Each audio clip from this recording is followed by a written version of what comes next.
નમસ્તે બાળ દોસ્તો. નમસ્તે. આજે આપણે ધોરણ 7માં પૂર્ણાંક સંખ્યાઓના ગુણાકાર વિશે ચર્ચા કરીશું. હવે આપણે 3 અથવા તો તેનાથી વધારે ઋણ પૂર્ણાંકો હોય ત્યારે જવાબ ધન મળશે કે ઋણ મળશે એના વિશે આપણે ચર્ચા કરીએ. તો આપણે જે શીખ્યા છીએ એના ઉપરથી જવાબ આપશો. ઋણ 5 ગુણ્યા ઋણ 4 તો જવાબ શું થશે? બોલો બેટા. 20.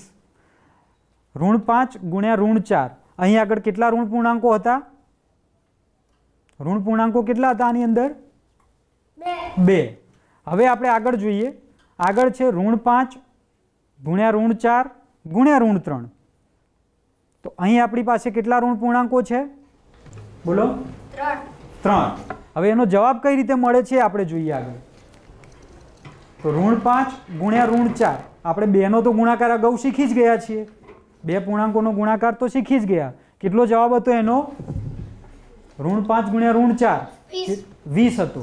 તો 20નો ગુણાકાર હવે આપણે આગળ ઋણ 3ની સાથે કરવાનો થાય. એટલે જવાબ આપણને 20 ગુણ્યા ઋણ 3 અને એનો જવાબ આપણને આવડે જ છે. બોલો. ઋણ 60. ઋણ 60. એટલે આપણને 3 ઋણ પૂર્ણાંક હતા તો જવાબ આપણને કેટલો મળ્યો? ઋણ 60. બરોબર. એટલે 3 ઋણ પૂર્ણાંકો હતા તો ગુણાકાર ઋણ મળ્યો. હજુ આગળ આપણે જોઈએ. ગુણાકાર છે ઋણ 5 ગુણ્યા ઋણ 4 ગુણ્યા ઋણ 3 ગુણ્યા ઋણ 2. એટલે કે આપણી પાસે 4 ઋણ પૂર્ણાંકો છે. કેટલા ઋણ પૂર્ણાંકો છે? 4. હવે આપણે એમાં જોઈ શકીએ છીએ આગળ 3 ઋણ પૂર્ણાંકોનો ગુણાકાર તો આપણે આગળના સ્ટેપમાં જોયો જ છે. ઋણ 5 ગુણ્યા ઋણ 4 ગુણ્યા ઋણ 3. એનો જવાબ આગળના સ્ટેપમાં આપણને કેટલો મળ્યો? બોલો બેટા. ઋણ 60. ઋણ 60. તો ઋણ 60નો ગુણાકાર હવે ફક્ત આપણે ઋણ 2 સાથે કરવાનો રહે છે. તો ઋણ 60 ગુણ્યા ઋણ 2. બોલો બેટા. ઋણ 120. ઋણ 120. શું સાચું છે? 120. 120.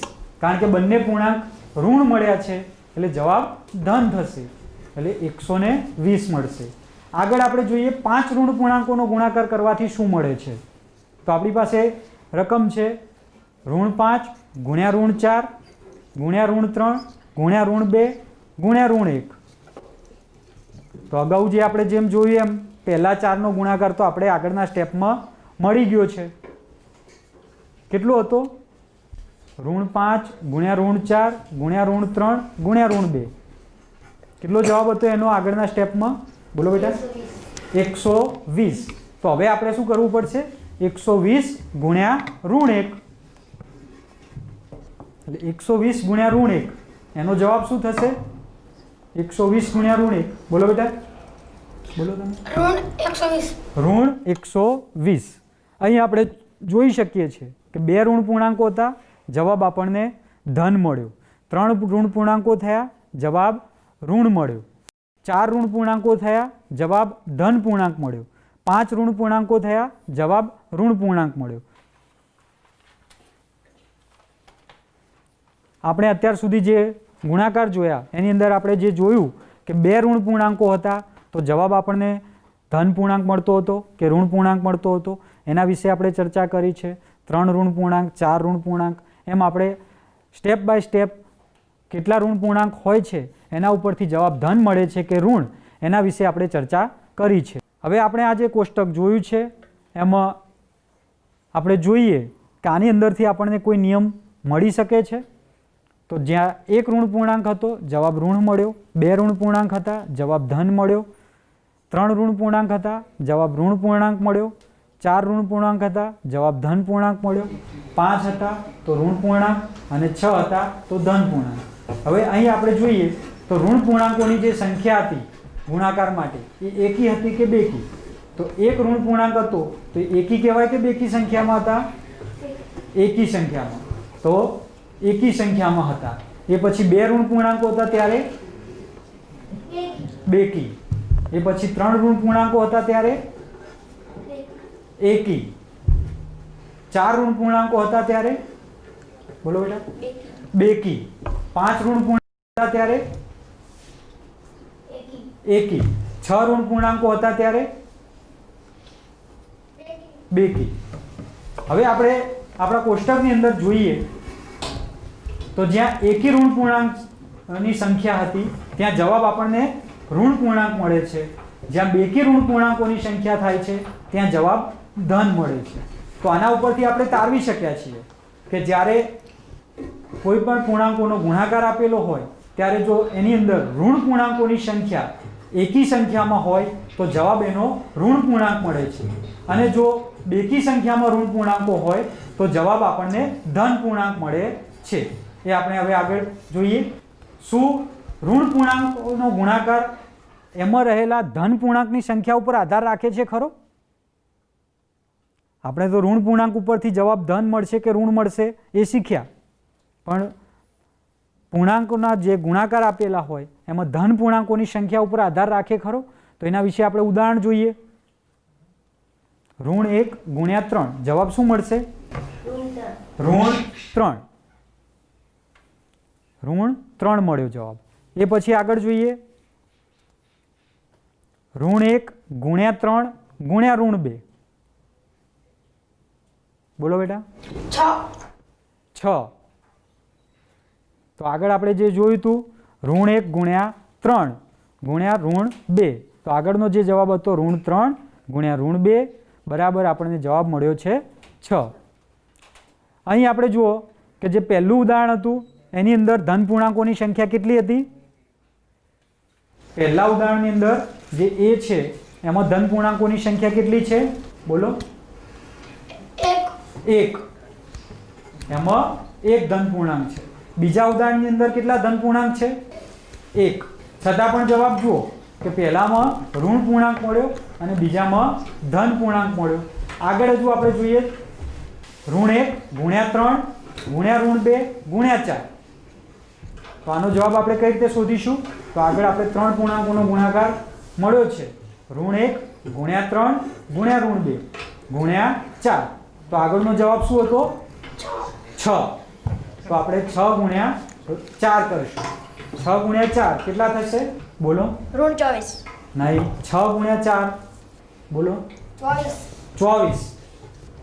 ઋણ 1 ગુણ્યા 3 ગુણ્યા ઋણ 2 ગુણ્યા 4 ગુણ્યા ઋણ 5. અગાઉ આપણે આગળના સ્ટેપમાં 4 પૂર્ણાંકોનો ગુણાકાર જોયો છે. એમાં ઋણ 1 ગુણ્યા 3 ગુણ્યા ઋણ 2 ગુણ્યા 4, એટલે એનો જે જવાબ જે છે 24, એની સાથે આપણે ઋણ 5નો ગુણાકાર કરીશું. તો 24 ગુણ્યા ઋણ 5 મળશે. તો 24 ગુણ્યા ઋણ 5 કેટલો જવાબ થશે? તમારી નોંધપોથીમાં ગણી શકો.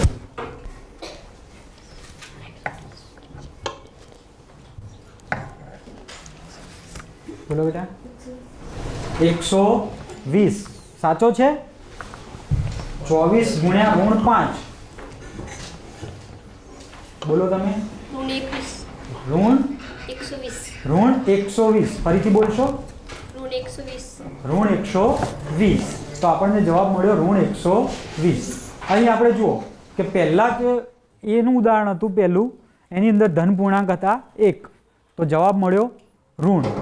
બીજાની અંદર પણ ધન પૂર્ણાંકોની સંખ્યા હતી 1, જવાબ મળ્યો ધન. ત્રીજાની અંદર 2 ધન પૂર્ણાંક કર્યા, જવાબ મળ્યો ધન. ચોથાની અંદર 2 ધન પૂર્ણાંક કર્યા, જવાબ મળ્યો ઋણ. હવે આપણે કોષ્ટક ઉપર જોઈએ તો જે જવાબ મળ્યા છે ધન પૂર્ણાંકોની સંખ્યા 2 વખત 1 1 અને 2 વખત 2 2 હતી, તો પણ જવાબ ધન મળે છે, કોઈક વખત ઋણ પણ મળે છે. એટલે ધન પૂર્ણાંક ઉપર જે ગુણાકાર છે એનો જવાબ ધન આવે છે કે ઋણ, એનો આધાર રાખે છે કે નહીં, એ આપણે આના ઉપરથી એમ કહી શકીએ કે જ્યારે 2 પૂર્ણાંકો અથવા તો 2થી વધારે પૂર્ણાંકોનો ગુણાકાર કરતા હોઈએ ત્યારે જો ધન પૂર્ણાંકોની સંખ્યા 1 અથવા તો એનાથી વધારે કંઈ પણ હોય તો પણ જવાબ ધન મળશે કે ઋણ, એ આપણે ધન પૂર્ણાંકોની સંખ્યા પરથી કહી શકતા નથી. પરંતુ કોષ્ટકમાં જોઈશું તો ઋણ પૂર્ણાંકો ઉપરથી આપણે ચોક્કસ કહી શકીએ છીએ કે જ્યારે 1 ઋણ પૂર્ણાંક હતો એટલે કે એકી સંખ્યામાં ઋણ પૂર્ણાંકો છે ત્યારે જવાબ ઋણ પૂર્ણાંક મળે છે, અને બેકી સંખ્યામાં ઋણ પૂર્ણાંક છે ત્યારે જવાબ ધન પૂર્ણાંક મળે છે. એટલે આ ઉપરથી આપણે એવું તારવી શક્યા છીએ કે જ્યારે 2 અથવા તો 2થી વધારે પૂર્ણાંકોનો ગુણાકાર કરવામાં આવે છે ત્યારે જો એમાં ઋણ પૂર્ણાંકોની સંખ્યા એકી સંખ્યામાં હોય તો જવાબ આપણને ઋણ પૂર્ણાંક મળે છે, અને જો ઋણ પૂર્ણાંકોની સંખ્યા બેકી સંખ્યામાં હોય તો જવાબ આપણને ધન પૂર્ણાંક મળે છે. હવે આપણે આગળ જોઈએ ઋણ 1 ગુણ્યા ઋણ 1. બોલો બેટા. ઋણ 1 ગુણ્યા ઋણ 1. બોલો. 1 આપણે સ્ક્રીન ઉપર જોઈ શકીએ છીએ. ઋણ 1 ગુણ્યા ઋણ 1 તો જવાબ મળે છે 1. ઋણ 1 ગુણ્યા ઋણ 1 ગુણ્યા ઋણ 1 એટલે કે ઋણ 1નો 3 વખત ગુણાકાર, જવાબ આપણને શું મળશે? ઋણ 1. જોઈ શકીએ છીએ આપણે અગાઉ જેમ શીખ્યા એ રીતે જ શરૂઆતના 2નો ગુણાકાર 1 ગુણ્યા ઋણ 1ની સાથે તો જવાબ મળ્યો ઋણ 1. આગળ આપણે જોઈએ 4 વખત ઋણ 1નો ગુણાકાર એટલે કે ઋણ 1 ગુણ્યા ઋણ 1 ગુણ્યા ઋણ 1 ગુણ્યા ઋણ 1. તો એમાં આપણે પહેલાં કરીશું શરૂઆતના 3 ઋણ 1નો જવાબ આપણે જોયો છે આગળ, ઋણ 1 ગુણ્યા ઋણ 1 ગુણ્યા ઋણ 1 અને એનો ઋણ 1ની સાથે ગુણાકાર. તો આપણે જોઈશું કે ઋણ 1 ગુણ્યા ઋણ 1 મળશે તો એનો જવાબ શું થશે? ઋણ 1 ગુણ્યા ઋણ 1 એટલે કે છેલ્લો જવાબ આપણને બોલો બેટા 1. તો આપણને જવાબ મળ્યો 1. એ પછી આગળ જોઈએ ઋણ 1નો 5 વખત ગુણાકાર એટલે કે ઋણ 1 ગુણ્યા ઋણ 1 ગુણ્યા ઋણ 1 ગુણ્યા ઋણ 1 ગુણ્યા ઋણ 1 5 વખત ગુણાકાર. બોલો બેટા. ઋણ 1 5 વખત ગુણાકાર કર્યો. આપણે જોઈએ આગળના 4નો ગુણાકાર ધન 1 હતો, એની સાથે ઋણ 1નો ગુણાકાર એટલે જવાબ મળે છે ઋણ 1. આના ઉપરથી કંઈ આપણે તારણ કાઢી શકીએ તો એના માટે આપણે કોષ્ટક જોઈએ આગળ.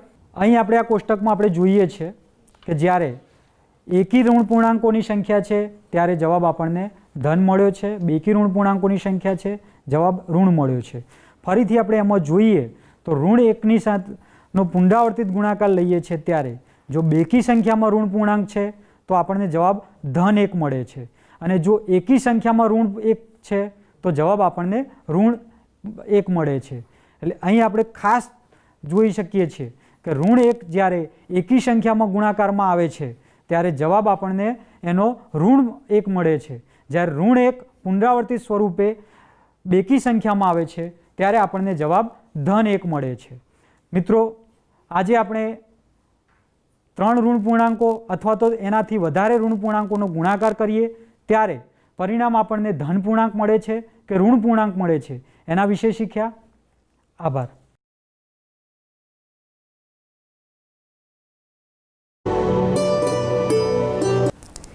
નમસ્તે.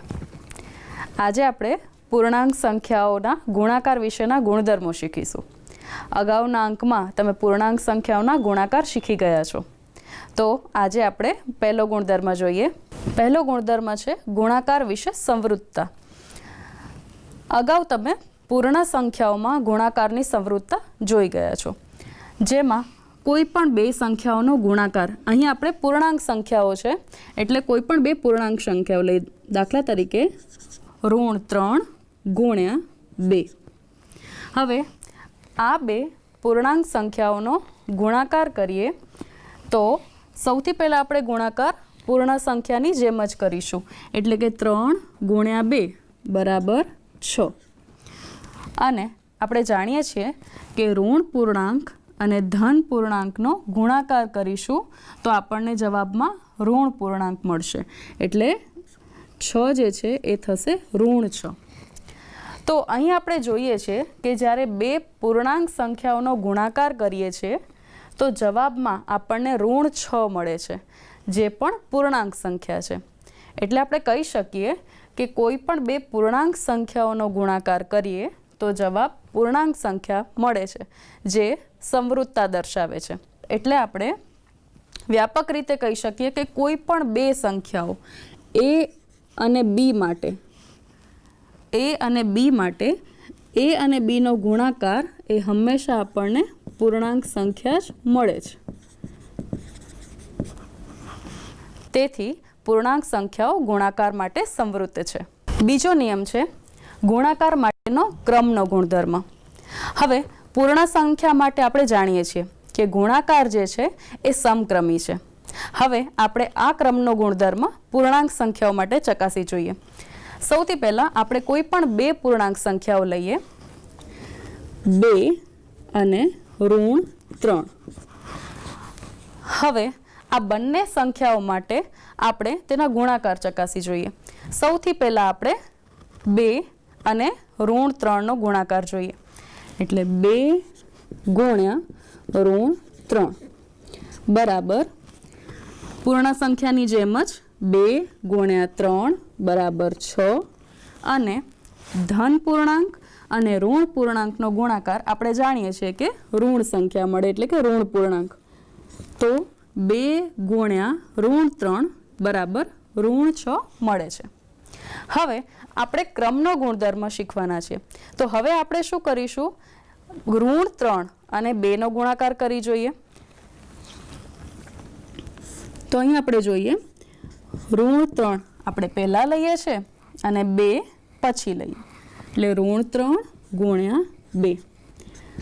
હવે અહીંયા પણ ગુણાકાર પૂર્ણ સંખ્યાની જેમ જ, એટલે કે 3 ગુણ્યા 2 બરાબર 6. ઋણ પૂર્ણાંક અને ધન પૂર્ણાંકનો ગુણાકાર આપણને જવાબ ઋણ પૂર્ણાંક મળે એટલે કે -6. હવે આપણે બંને ઉદાહરણ જોઈ શકીએ છીએ કે પૂર્ણાંક સંખ્યાઓનો ક્રમ બદલતા પણ જવાબ એનો એ જ રહે છે. અહીંયા આપણે પૂર્ણાંક સંખ્યાઓનો ક્રમ જે છે એ બદલી દીધો છે પણ જવાબ એ જ મળે છે. તેથી આપણે કહી શકીએ કે પૂર્ણાંક સંખ્યાઓ પણ ગુણાકાર માટે સમક્રમી છે. તો કોઈ પણ બે પૂર્ણાંકો લઈએ, a અને b, કોઈ પણ બે પૂર્ણાંકો a અને b માટે આપણે કહી શકીએ કે a ગુણ્યા b અથવા આપણે b ગુણ્યા a કરીએ, આપણને જવાબ હંમેશા કેવો મળે છે, સમાન મળે છે. એટલે કે a ગુણ્યા b કરીએ કે b ગુણ્યા a કરીએ, બંને હંમેશા સમાન છે. એટલે કે પૂર્ણાંક સંખ્યાઓ ગુણાકાર માટે સમક્રમી છે. જ્યારે કોઈ પણ સંખ્યાનો ગુણાકાર 0 વડે કરવામાં આવે તો હંમેશા જવાબ 0 મળે છે, જે તમે પેટર્ન દ્વારા પણ શીખ્યા છો અને સંખ્યા રેખાની મદદથી પણ શીખ્યા છો. કોઈ પણ સંખ્યાનો 0 વડે ગુણાકાર હંમેશા 0 મળે છે. એના પછીનો ગુણધર્મ છે ગુણાકારની તટસ્થ સંખ્યા.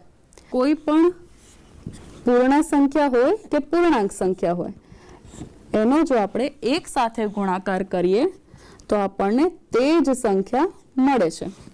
અહીં આપણે જોઈ શકીએ છીએ કે 3 ગુણ્યા 1, 3 એકા 3, અને ઋણ પૂર્ણાંક અને ધન પૂર્ણાંકનો ગુણાકાર કરીએ તો આપણને હંમેશા ઋણ પૂર્ણાંક મળે. એટલે કે ઋણ 3નો એક સાથે ગુણાકાર કરતાં ઋણ 3 જ મળે છે, જે દર્શાવે છે કે 1 એ ગુણાકાર માટેની તટસ્થ સંખ્યા છે. હવે આપણે જૂથનો નિયમ જોઈએ. જૂથનો નિયમ ત્યારે લાગુ પડે કે જ્યારે આપણે 2 થી વધારે પૂર્ણાંક સંખ્યાઓનો ગુણાકાર કરીએ. હવે અહીં આપણે 3 પૂર્ણાંકો લઈએ. આ 3 પૂર્ણાંકોનો ગુણાકાર કરવા માટે આપણે એને અલગ અલગ જૂથમાં ગુણાકાર કરી શકીએ.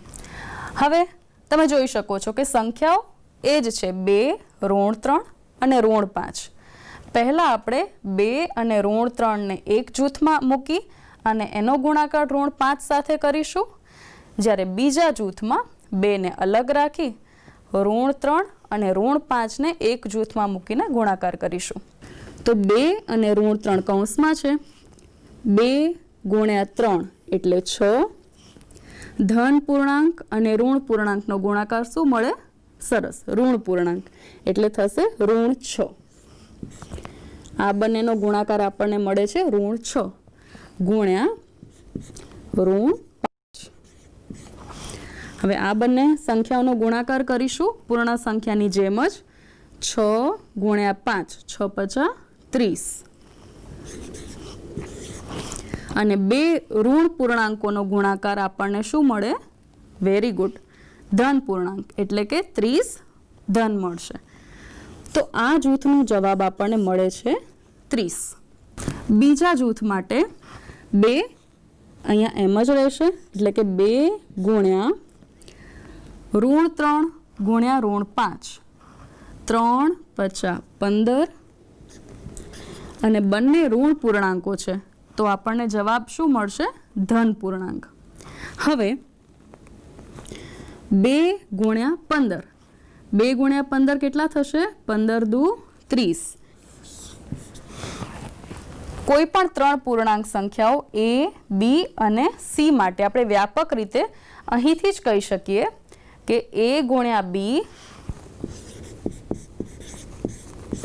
ગુણ્યા c, આ ગુણાકારનો જવાબ એ આ જૂથ પ્રમાણે જ મળે છે.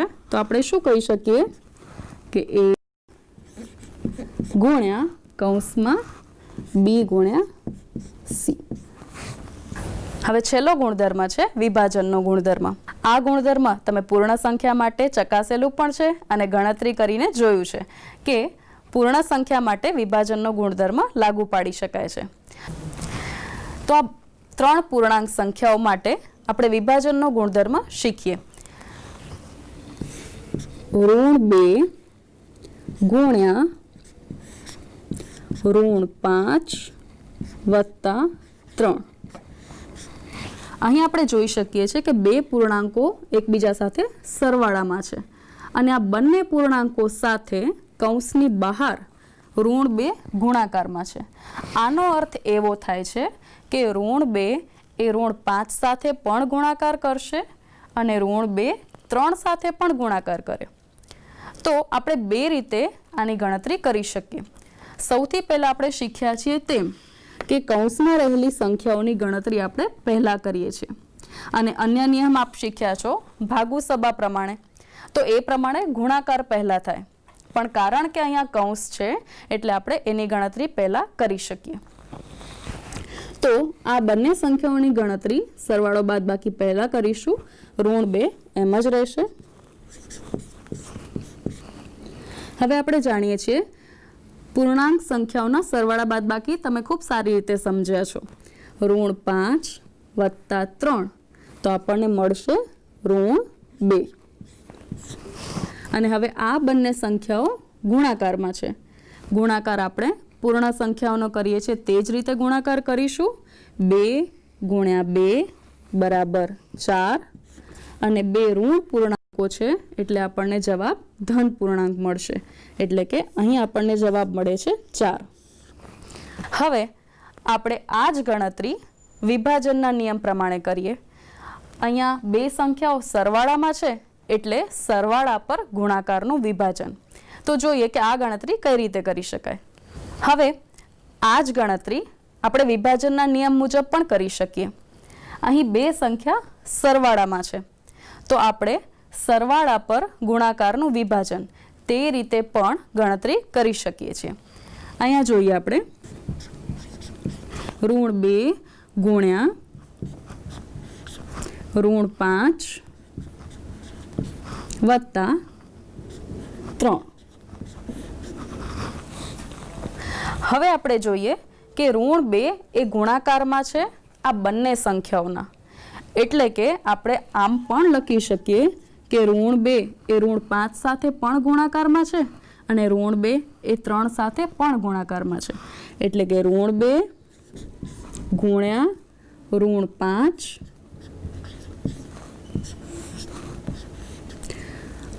વચ્ચે સરવાળાની નિશાની છે એટલે કે વત્તા ઋણ 2 ગુણ્યા 3. હવે આપણે આ ગણતરી આગળ જોઈએ. ઋણ 2 અને ઋણ 5નો ગુણાકાર 2 પંચા 10. બંને ઋણ પૂર્ણાંકો છે એટલે જવાબ ધન પૂર્ણાંક મળશે. વત્તા અહીં પણ ગુણાકાર છે, એક ઋણ પૂર્ણાંક છે અને એક ધન પૂર્ણાંક છે. 2 તેરી 6 અને અહીં આપણે ઋણ અને ધન પૂર્ણાંકોનો ગુણાકાર એટલે જવાબ આપણને મળે ઋણ પૂર્ણાંક એટલે કે ઋણ 6. ફરીથી આપણે પૂર્ણાંકોના સરવાળા બાદબાકી શીખ્યા છીએ તેમ અહીં 2 વત્તા અને ઓછા એ સંજ્ઞાઓ જ્યારે ભેગી થશે ત્યારે આપણે સૌથી પહેલાં શું લખીશું? ઓછા 6 અને 10 ઓછા 6 બરાબર કેટલા થશે? 4. તો આપણે જોયું કે બંને રીતે ગણતરી કરવાથી જવાબ 4 મળે છે. તો આને આપણે કહીશું સરવાળા પર ગુણાકારનું વિભાજન. આ રીતે ગણતરી કરવાથી પણ આપણને સરખો જવાબ મળે છે. તો આપણે કહી શકીએ કે પૂર્ણાંક સંખ્યાઓ માટે ગુણાકારનું સરવાળા પર વિભાજન કરી શકાય છે અને દરેક વખતે આપણને જવાબ સરખો મળે છે. તો સરવાળા પર ગુણાકારના વિભાજનને આપણે વ્યાપક રીતે લખતા શીખીએ. અહીં કોઈ પણ 3 પૂર્ણાંકો માટે અને આપણે પૂર્ણાંકો માટે સંજ્ઞા A, B અને C રાખીએ છીએ. તો કોઈ પણ 3 પૂર્ણાંક સંખ્યાઓ A, B અને C માટે તો અહીં આપણે જોઈએ કે A ગુણ્યા B વત્તા C માટે આપણે કહી શકીએ કે A ગુણ્યા B વત્તા A ગુણ્યા C. A ગુણ્યા B વત્તા A ગુણ્યા C.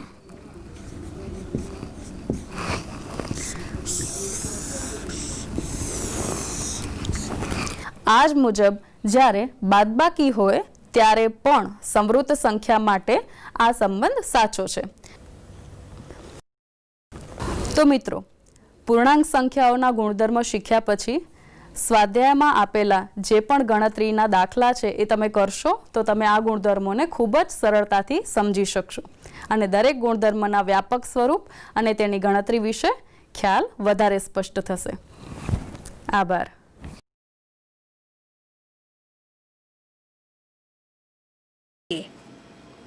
धन्यवाद बच्चों.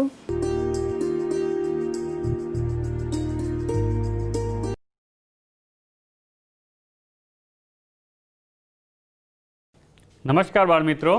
નમસ્કાર સર.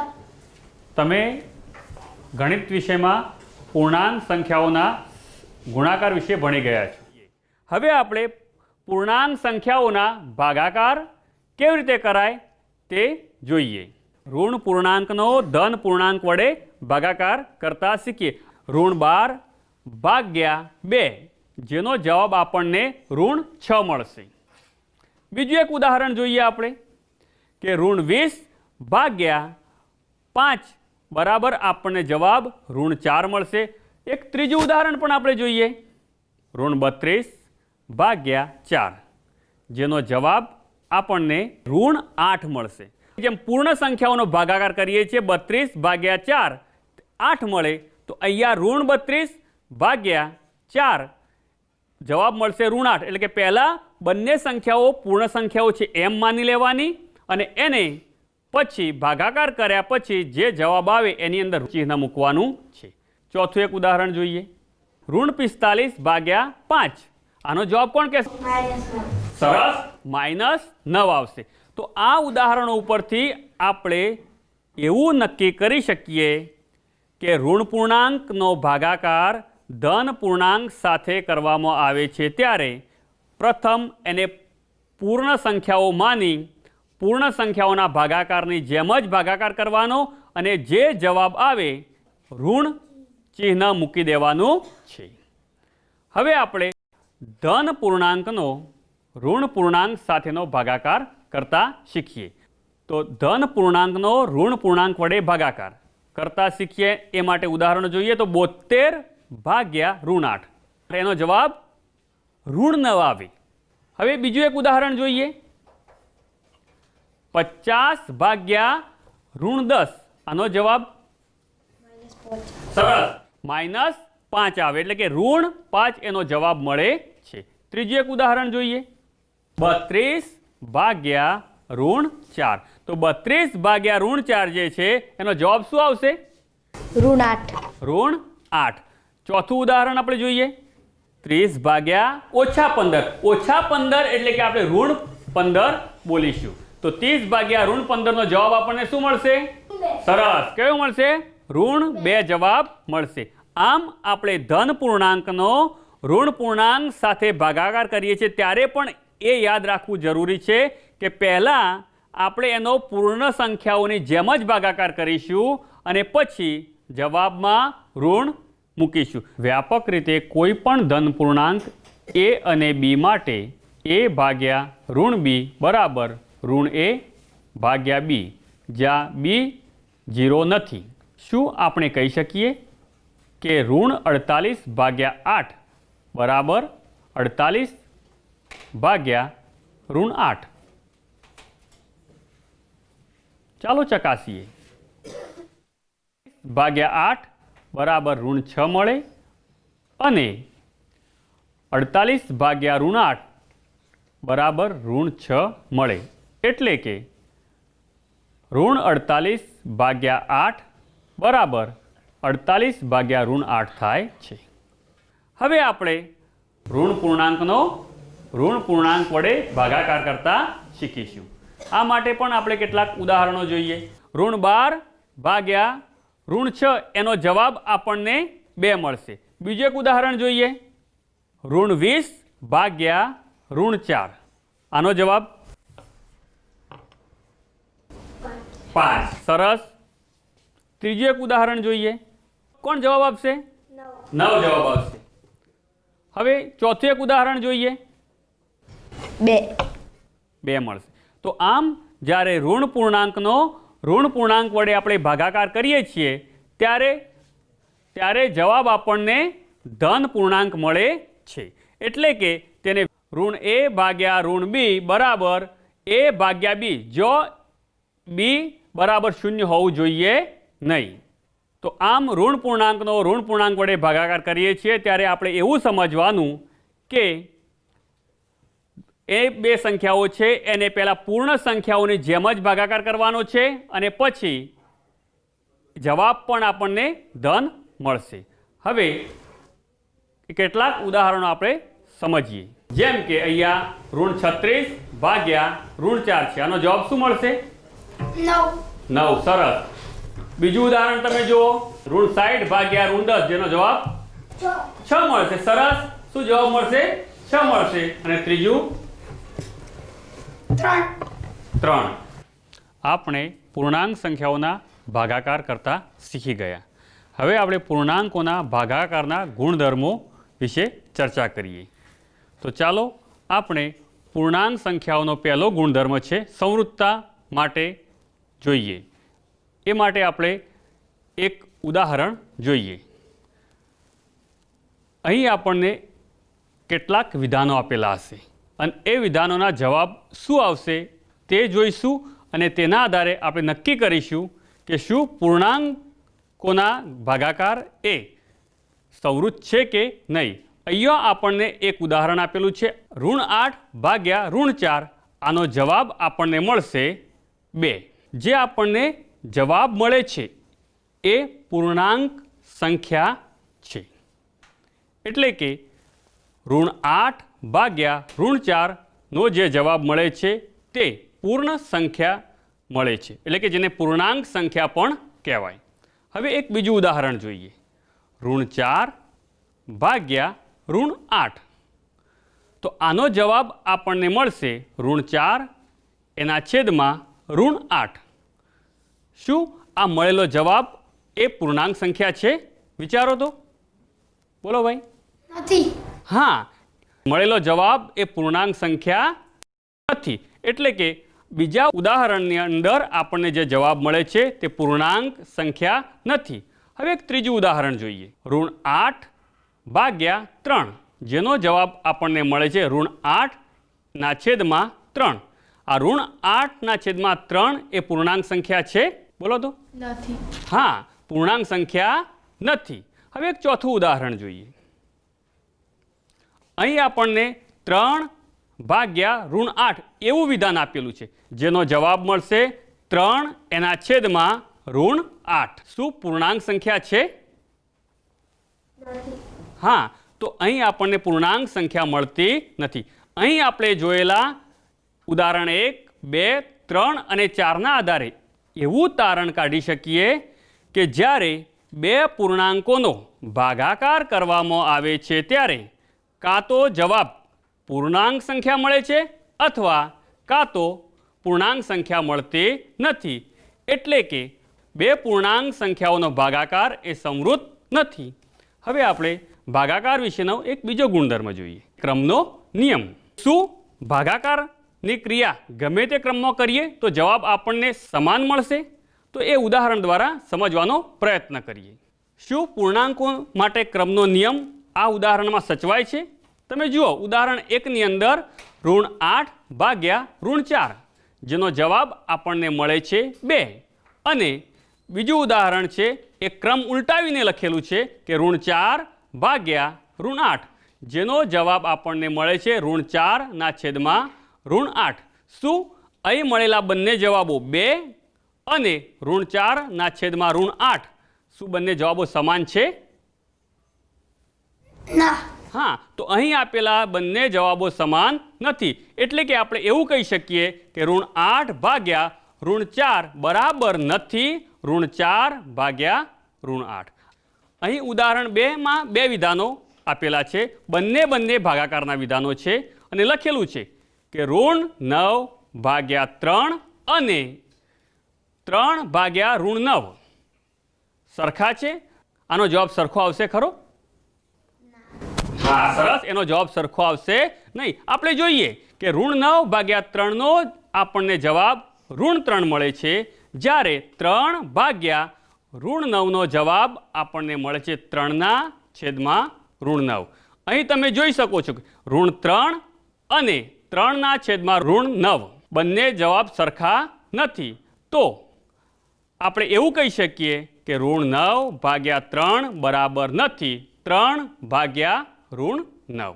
તો આમ ભાગાકારની ક્રિયા માટે એવો ગુણધર્મ તારવી શકીએ કે ભાગાકાર એ સમક્રમી નથી. હવે આપણે પૂર્ણાંક સંખ્યાઓનો શૂન્ય વડે ભાગાકાર જોઈએ. પૂર્ણ સંખ્યાઓનો શૂન્ય વડે ભાગાકાર કરવો એ અર્થહીન છે, તેવી જ રીતે બસ પૂર્ણાંક સંખ્યાઓનો શૂન્ય વડે ભાગાકાર કરવો અર્થહીન છે. એટલે કે કોઈ પણ પૂર્ણાંક સંખ્યા એ માટે a ભાગ્યા 0 એવું વ્યાખ્યાયિત થતું નથી.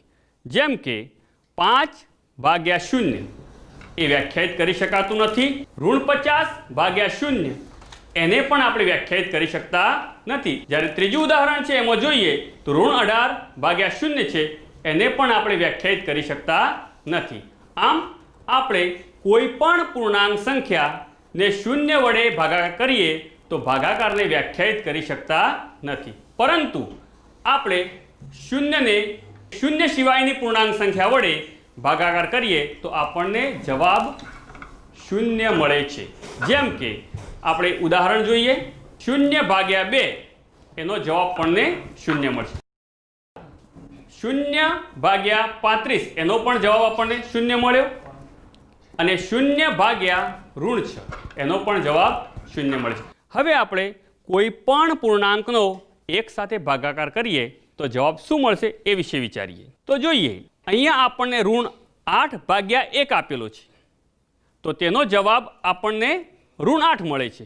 એટલે કે -8 ભાગ્યા 1 એટલે કે -8નો ભાગાકાર 1 વડે કરવામાં આવે તો જવાબ તે જ પૂર્ણાંક સંખ્યા છે. તો હવે એક બીજું ઉદાહરણ જોઈએ. અહીં તમે જોઈ શકો છો કે -11 ભાગ્યા 1 જેનો જવાબ આપણે -11 મળે છે.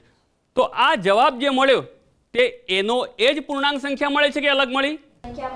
હા, જવાબ તે જ પૂર્ણાંક સંખ્યા મળે છે. એટલે કે આપણે એવું કહી શકીએ કે કોઈ પણ પૂર્ણાંક સંખ્યા હોય તો તેનો 1 વડે ભાગાકાર કરવામાં આવે તો જવાબ તે જ પૂર્ણાંક સંખ્યા મળે છે. હવે એક ત્રીજું ઉદાહરણ જુઓ અને તમે નક્કી કરો કે જવાબ શું આવશે. બોલો તો. -13. સરસ. તો અહીંયા -13 ભાગ્યા 1 હતું તો જવાબ આપણને -13 મળ્યો. તો આના આધારે આપણે તારણ શું લખી શકીએ? જવાબ તે જ પૂર્ણાંક સંખ્યા છે. સરસ, જવાબ તે જ પૂર્ણાંક સંખ્યા છે. તો હવે એક ચોથું ઉદાહરણ જોઈએ. -5 ભાગ્યા 1 તો જવાબમાં શું આવશે? -5. શું આપણને તે જ પૂર્ણાંક સંખ્યા મળી? જવાબ તે જ પૂર્ણાંક સંખ્યા છે. હા, તો જવાબ તે જ પૂર્ણાંક સંખ્યા છે. કે જ્યારે કોઈ પણ પૂર્ણાંક સંખ્યાને 1 વડે ભાગાકાર કરવામાં આવે તો જવાબ તે જ પૂર્ણાંક સંખ્યા મળે છે. આજે આપણે આપણા આ પાઠની અંદર પૂર્ણાંક સંખ્યાઓના ભાગાકાર અને તેના ગુણધર્મો વિશે શીખ્યા. તો આભાર મિત્રો.